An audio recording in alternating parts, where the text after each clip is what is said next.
Hi everyone, welcome back to my channel. This is me Preeti and I hope you all are doing well. So आज मैं आप लोगों के साथ में मेरी प्रेगनेंसी जर्नी का एक बहुत ही पर्सनल पार्ट आप लोगों के साथ में शेयर करने वाली हूँ।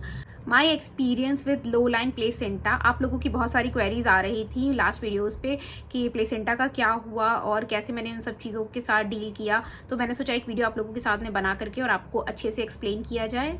जब मुझे फर्स्ट टाइम पता चला था कि मुझे लो लाइन प्लेसेंटा है मेरी प्रेगनेंसी के टाइम पे, तो उस टाइम पे मैं बहुत ज़्यादा डर गई थी। बट उस समय कैसे मैंने उस सिचुएशन को हैंडल किया और क्या क्या सीखा, वो सारी चीज़ें मैं आप लोगों के साथ में इस वीडियो में शेयर करने वाली हूँ। आज का वीडियो आप में से कईयों के लिए हेल्पफुल होने वाला है जिनको लो लाइन प्लेसेंटा है और जो इस चीज़ से काफ़ी ज़्यादा वरिड हैं, उनके लिए वीडियो काफ़ी ज़्यादा हेल्पफुल होने वाला है। तो और देर नहीं करते, वीडियो को स्टार्ट कर लेते हैं। Let's get started.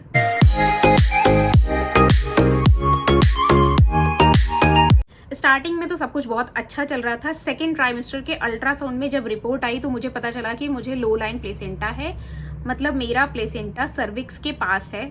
उस टाइम मुझे समझ में नहीं आया कि ये लो लाइन प्लेसेंटा है तो क्या है। फिर डॉक्टर से जब हम लोगों ने बात की तो डॉक्टर ने बताया कि लो लाइन प्लेसेंटा एक कॉम्प्लिकेशन होती है प्रेगनेंसी में, और आपका जो प्लेसेंटा है वो सर्विक्स के पास जा करके, और वो वहाँ सर्विक्स के पास में है आपका प्लेसेंटा, और ये और भी बुरा हो सकता था। आपको उस टर्म को आई थिंक बोलते हैं प्लेसेंटा प्रीविया, जो आप प्लेसेंटा आपके सर्विक्स के माउथ को पूरा कवर कर देती है, उसको बोलते हैं प्लेसेंटा प्रीविया।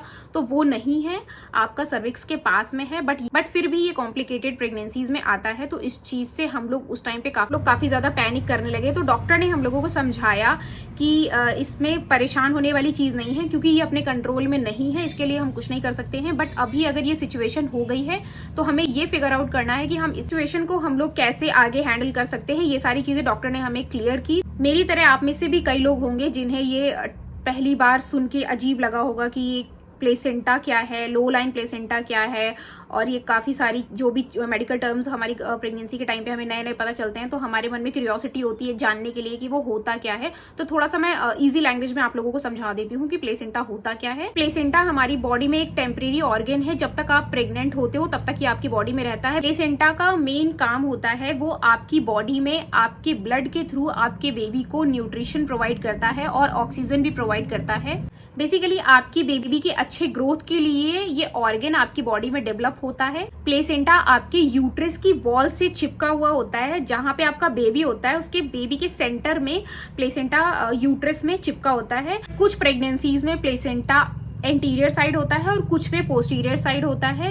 एंटीरियर पोस्टीरियर का मतलब तो आप समझ रहे होंगे कि एंटीरियर है तो प्लेसेंटा बेबी के फेस के साइड होगा, मतलब आपके फेस के साइड अगर वो चिपका हुआ है तो वो उसको एंटीरियर प्लेसेंटा बोलते हैं, और अगर आपके स्पाइन के साइड, आपके बैक के साइड अगर प्लेसेंटा चिपका हुआ है तो उसको पोस्टीरियर प्लेसेंटा बोलते हैं। वैसे ही प्लेसेंटा अपर और लोअर होता है। नीचे सर्विक्स के आसपास जो होता है, सर्विक्स का जो एरिया होता है वहां पे प्लेसेंटा नहीं होना चाहिए। सर्विक्स से कुछ सेंटीमीटर दूर प्लेसेंटा होना चाहिए। पूरे यूट्रस का जो साइज है उसके सेंटर में प्लेसेंटा फिक्स होना चाहिए। अगर अपर साइड होता है तो उसको सेफ बोलते हैं, वैसे ही सेंटर से थोड़ा सा अगर नीचे आ जाता है तो उसे लो लाइन प्लेसेंटा बोलते हैं।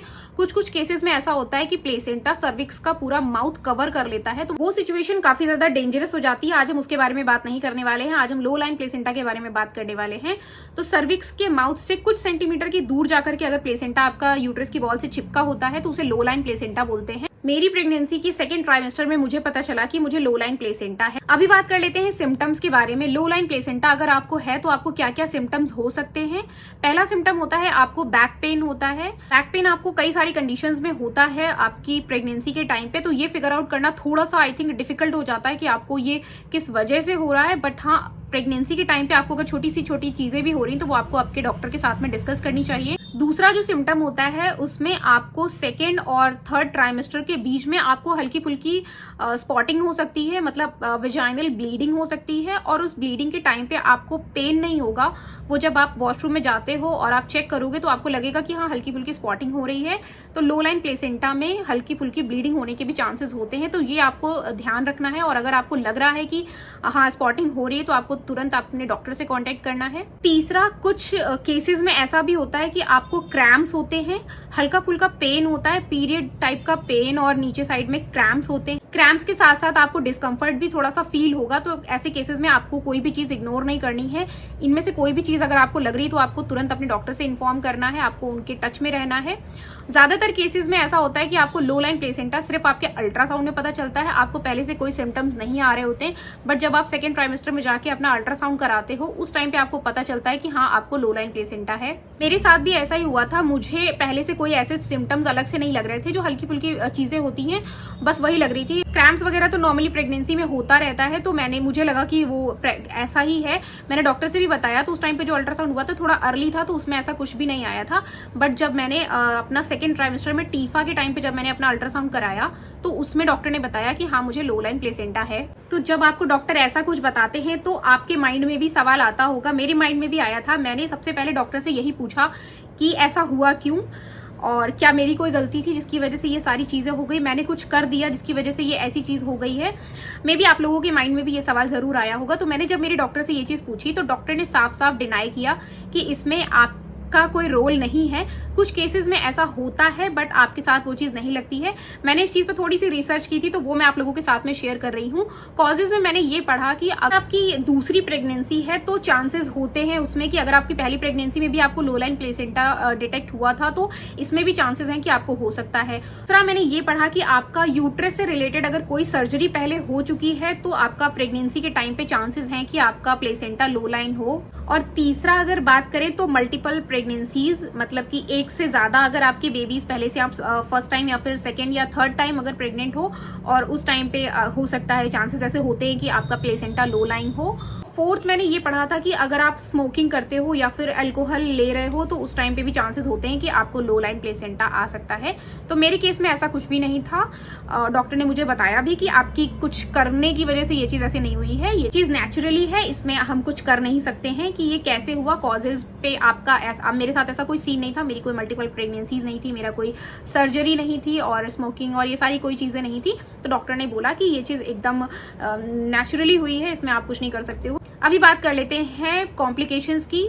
लो लाइन प्लेसेंटा कितना ज्यादा डेंजरस है आपके लिए और आपके बेबी के लिए। अगर प्लेसेंटा डिलीवरी के टाइम तक नीचे नहीं आता है तो कुछ कॉम्प्लिकेशंस हो सकती हैं, जैसे कि आपको हैवी ब्लीडिंग हो सकती है आपकी प्रेगनेंसी के टाइम पे। लो लाइन प्लेसेंटा के साथ में आपको प्री टर्म डिलीवरी के चांसेस भी बढ़ जाते हैं। अगर आपका लो लाइन प्लेसेंटा है तो आपका बेबी आपकी ड्यू डेट से पहले भी डिलीवर हो सकता है। लो लाइन प्लेसेंटा के साथ में आपके बेबी को ऑक्सीजन और न्यूट्रिशन में भी प्रॉब्लम आ सकती है। और लो लाइन प्लेसेंटा के साथ में डॉक्टर आपको नॉर्मल डिलीवरी सजेस्ट नहीं करते हैं, इसमें आपका सी सेक्शन ही होता है। तो इसमें मेंटली आपको प्रिपेयर होना है कि आपका सी सेक्शन ही होगा। लो लाइन प्लेसेंटा और भी ज्यादा डेंजरस हो सकता है अगर आपका प्लेसेंटा सर्विक्स को पूरी तरीके से ब्लॉक कर लेगा, तो ये काफी ज्यादा रिस्की माना जाता है। इसे आई थिंक प्लेसेंटा प्रीविया कहते हैं मेडिकल टर्म में। इसमें आपकी ब्लीडिंग के चांसेस बढ़ जाते हैं, इसीलिए डॉक्टर आपको एडवाइस करते हैं कि आपको प्रॉपर मॉनिटरिंग करनी है। थोड़ा सा भी स्पॉटिंग स्टार्ट होती है तो आपको डॉक्टर से मिलना है। हल्का सा पेन भी अगर स्टार्ट होता है तो तुरंत आपको डॉक्टर से बात करनी है। प्रिकॉशंस की अगर बात करें तो डॉक्टर ने मुझे बोला कि आपको बेड रेस्ट लेना है। आपको कंप्लीट बेड रेस्ट के लिए मुझे डॉक्टर ने नहीं बोला, बट बोला कि हाँ आराम करना है, बहुत ज्यादा काम नहीं करना है। ट्रैवलिंग के लिए डॉक्टर ने कंप्लीटली मना कर दिया और हैवी सामान उठाने के लिए मना कर दिया। जो भी घर में नॉर्मली लोग बताते हैं वैसा करने के लिए डॉक्टर ने भी बोला। हैवी सामान नहीं उठाना है, बहुत ज्यादा वॉक नहीं करनी है, ज्यादा से ज्यादा बेड रेस्ट करना है और आपको आयरन रिच डाइट लेनी है और आपको आपके बेबी मूवमेंट्स पे भी ध्यान रखना है। सेक्सुअल एक्टिविटीज नहीं करनी है, अननेसेसरी कोई भी एक्सरसाइज नहीं करनी है। जो भी डॉक्टर आपको बताते हैं, सजेस्ट करते हैं, सिर्फ वही एक्सरसाइज आपको करनी है। योगा आप कर सकते हो और आपको प्रॉपर डाइट लेनी है। और डॉक्टर ने मुझे बोला कि आपको ये चीज नोटिस करनी होगी, अगर आपको थोड़ा बहुत स्पॉटिंग हो रही है और पेन हो रहा है तो आपको सडन मेरे पास आना है, रेगुलर अल्ट्रासाउंड्स कराने हैं, डॉक्टर के टच में रहना है। सोने के टाइम पे आपको पैर के नीचे पिलोज लगा के सोना है, लेफ्ट साइड करवट करके सोना है। मैं मेरी बात करूं तो थर्ड ट्राइमेस्टर में आके जब मैंने मेरा अल्ट्रासाउंड कराया तो मेरा प्लेसेंटा ऊपर शिफ्ट हो चुका था। डॉक्टर ने ये चीज मुझे पहले ही बताई थी कि अगर आप सारी चीजों का ध्यान रखोगे, जैसे जैसे बताया जा रहा है, प्रॉपर रेस्ट लेना, प्रॉपर टाइम पे एक्सरसाइज करना, जो भी डॉक्टर ने हमें सजेस्ट की थी, और मेडिकेशन जो भी चल रहे हैं वो टाइम पे लेना और ज्यादा से ज्यादा बेड रेस्ट करना, तो आपका जैसे जैसे आपका यूट्रस का साइज बढ़ेगा वैसे वैसे ही प्लेसेंटा भी ऊपर की तरफ शिफ्ट हो जाएगा। तो लास्ट अल्ट्रासाउंड में मेरा प्लेसेंटा ऊपर शिफ्ट हो चुका था। जितने भी रिस्क वाले फैक्टर्स थे उनसे मैं सेफली बाहर आ चुकी थी। लो लाइन प्लेसेंटा सुनने में बहुत ज्यादा स्कैरी लगता है और एक्चुअल में अगर आप ध्यान नहीं दे रहे हो, थोड़ा सा भी इस चीज को इग्नोर करोगे तो वो कॉम्प्लिकेटेड और हो जाएगा। इस टाइम पे आपको मेंटली स्ट्रांग होना पड़ेगा, पॉजिटिव होना पड़ेगा और फैमिली का सपोर्ट बहुत ज्यादा मैटर करता है। तो भी आपके आसपास के लोग होते हैं, आपके हस्बैंड, आपकी फैमिली, वो आपको काफी ज्यादा मोटिवेट करते हैं। मेरे टाइम पे मेरी फैमिली ने मुझे बहुत ज्यादा सपोर्ट किया था, तो मैं उस टाइम पे मैं कभी कभी भूल भी जाती थी कि मुझे लो लाइन प्लेसेंटा भी है। मैं इतना खुश रहती थी सारी चीजें। तो पॉजिटिव रहने से भी आपकी बॉडी पे, आपके हार्मोन्स पे काफी ज्यादा फर्क पड़ता है। Be happy, stay positive, stay strong. Low line placenta सुनने में काफी ज्यादा स्कैरी लगता है, बट टाइमली डायग्नोसिस और प्रॉपर चेकअप से इसे ठीक किया जा सकता है। अगर आपके जानने में किसी को भी लो लाइन प्लेसेंटा है तो प्लीज उनको डॉक्टर से रेगुलर चेकअप्स कराते रहें, प्रॉपर रेस्ट करने को एडवाइस करें। ये तो था मेरा पर्सनल एक्सपीरियंस और कुछ मैंने आप लोगों की क्वेरीज पे थोड़ी बहुत रिसर्च करके, थोड़ी बहुत पढ़ाई करके आप लोगों के साथ में चीजें शेयर की हैं। अगर आप लोगों को वीडियो पसंद आया हो, थोड़ा भी हेल्पफुल लगा हो तो प्लीज वीडियो को लाइक करिएगा। चैनल अभी तक सब्सक्राइब नहीं किया है तो प्लीज चैनल को सब्सक्राइब कर लीजिएगा। आपकी जो भी क्वेरीज हैं आप कमेंट सेक्शन में पूछ सकते हो। आप मुझे सजेस्ट कर सकते हो कि आप कैसे वीडियोस देखना चाहते हो। मैं उन टॉपिक्स को भी कवर करूंगी, आप लोगों के साथ में शेयर करूंगी। वीडियो पसंद आया हो तो प्लीज चैनल को सब्सक्राइब जरूर कर लीजिएगा। मिलते हैं नेक्स्ट वीडियो में नए टॉपिक के साथ में। तब तक के लिए अपना ख्याल रखिए, अपनी प्रेगनेंसी जर्नी को एक पॉजिटिव जर्नी बनाइए। Please take care of your self, stay positive, stay healthy. Bye bye.